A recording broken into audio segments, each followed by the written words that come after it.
Assalamualaikum warahmatullahi wabarakatuh.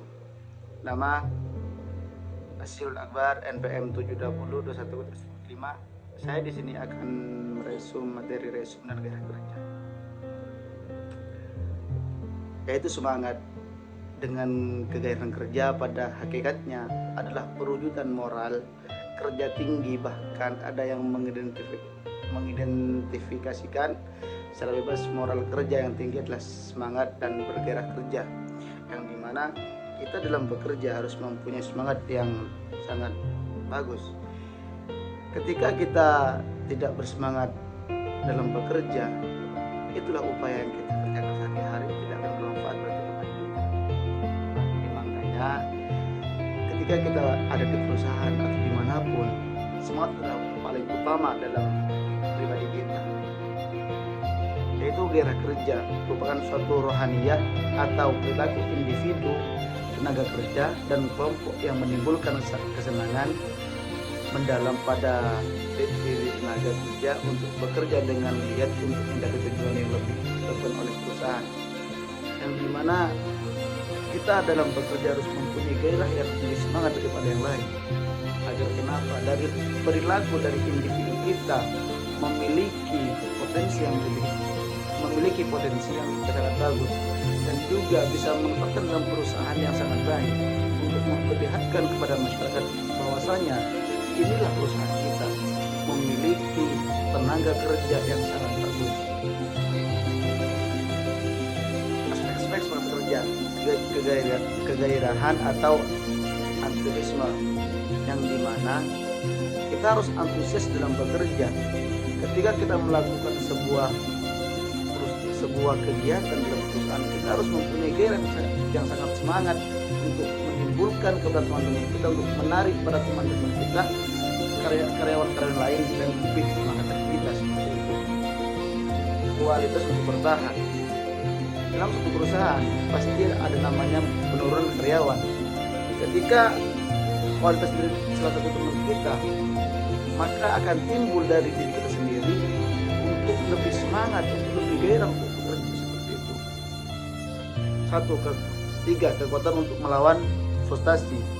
Di sini juga kita dalam perusahaan harus bisa melawan frustasi apa yang jenuh dalam pikiran kita, apa mempunyai masalah apapun. Kita harus profesional, harus bisa menetapkan gimana kita harus bekerja, gimana kita harus menunggu, gimana kita harus bergerak dengan itu, dan juga harus mempunyai kekuatan yang sangat bagus dan optimal. Seperti itu smart kelompok. Jika di dalam suatu perusahaan dibagikan per kelompok, maka kita harus menjadi seorang sosok pertama untuk meyakinkan para teman-teman kita atau karyawan yang lain agar lebih semangat untuk bekerja. Indikator kenaikan semangat kerja, naiknya produksi perusahaan. Ketika kita menimbulkan sebuah produksi untuk perusahaan, tingkat absensi yang rendah. Tiga, tingkat perpindahan karyawan yang menurun. Ketika ada perpindahan karyawan yang menurun, skill kerjanya, semangat lebih menurun, maka kita harus memberikan motivasi kepada karyawan tersebut. Tidak terjadi atau berkurangnya kegelisahan. Ketika mempunyai masalah yang begitu rumit, pasti akan tertimbullah kegelisahan yang sangat mendesak. Indikator penurunan semangat kerja, rendahnya produktivitas kerja. Ketika dalam suatu perusahaan, ketika salah satu karyawan kita memilih rendah dalam untuk bekerja atau tidak memiliki semangat sama sekali, maka akan mencakup semua karyawan kita seperti itu.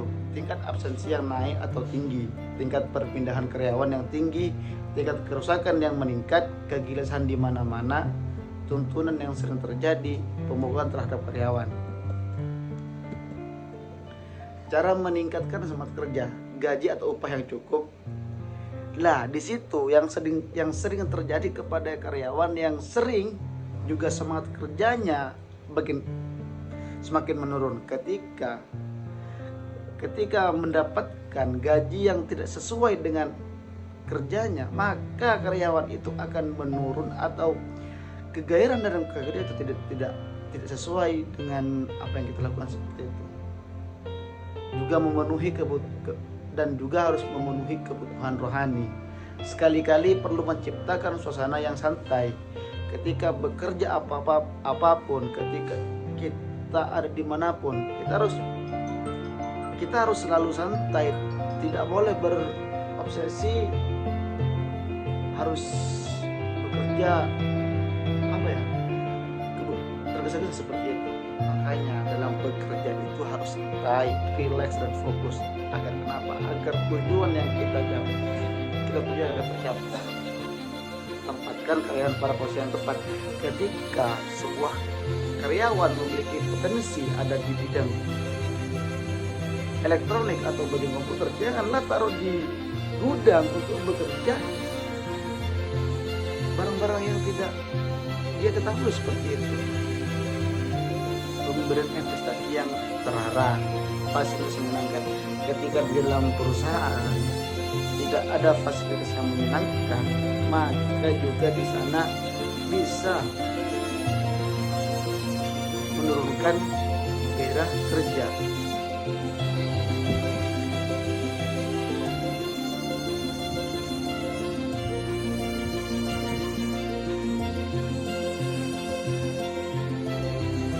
Aspek-aspek semangat kerja, kegairahan. Seorang yang memiliki kegairahan dalam bekerja berarti juga memiliki motivasi dan dorongan bekerja. Motivasi tersebut akan terbentuk bila seorang memiliki kegiatan atau minat dalam mengerjakan pekerjaannya. Kekuatan untuk melawan frustasi. Aspek ini menunjukkan adanya kekuatan seseorang untuk selalu konstruktif walaupun sedang mengalami kegagalan yang ditemui dalam bekerja. Seseorang memiliki semangat kerja yang tinggi, kualitas untuk bertahan. Yang dimaksud dengan kualitas untuk bertahan yaitu di dalam perusahaan dia bekerja semaksimal mungkin. Karena kenapa? Dia ingin menimbulkan kualitasnya bahwasanya dia bisa bertahan dalam proses tersebut. Semangat kelompok. Ketika kita dalam kelompok ditaruh di berkelompok atau dibagi berkelompok, kita harus bisa juga kembali lagi awal ya, kita harus bisa menyemangati teman-teman kita ada semangat biar kerja. Mungkin ini dapat disampaikan, mohon maaf. Wassalamualaikum warahmatullahi wabarakatuh.